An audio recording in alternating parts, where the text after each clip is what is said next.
मणिपूरहून हे 3 पक्षी विरार, वेळास आणि मालवण मार्गे आफ्रिकेमध्ये जाऊन पोहोचलेत. हे पक्षी आहेत अमूर ससाणा.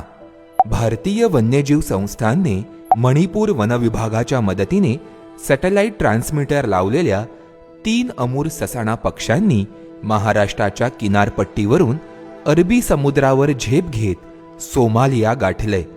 दरवर्षी अमूर ससाणा हे पक्षी उत्तर चीन ते आफ्रिका असे दूरवरचे स्थलांतर करतात. उत्तर चीनमध्ये प्रजनन करून हे पक्षी हिवाळ्यासाठी महाराष्ट्रातील कोकण किनारपट्टी मार्गे आफ्रिकेत जातात.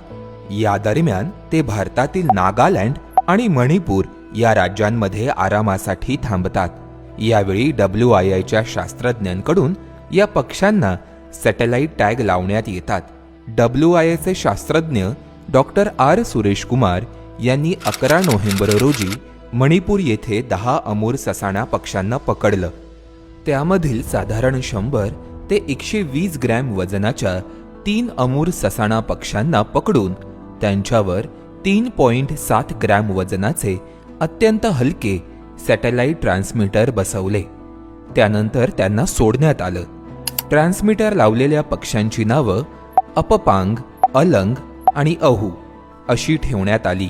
यामधील अपपांग नावाच्या नर अमूर ससाण्याने वेळास येथून, अहू या मादीने विरार येथून आणि अलंग या मादीने मालवण येथून अरबी समुद्रात प्रवेश करून सोमालिया गाठले.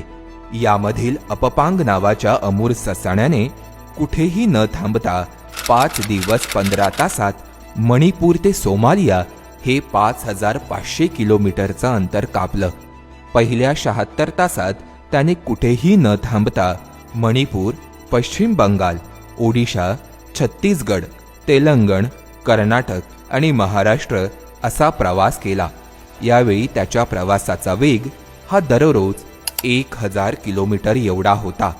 14 नोव्हेंबर रोजी त्याने वेळास येथून अरबी समुद्रात प्रवेश करून 16 नोव्हेंबर रोजी सोमालिया गाठले. या काळात त्याने हवेतच छोटे कीटक खाऊन आपली गुजराण केली. ही माहिती तुम्हाला कशी वाटली हे आम्हाला कमेंट करून नक्की कळवा. धन्यवाद.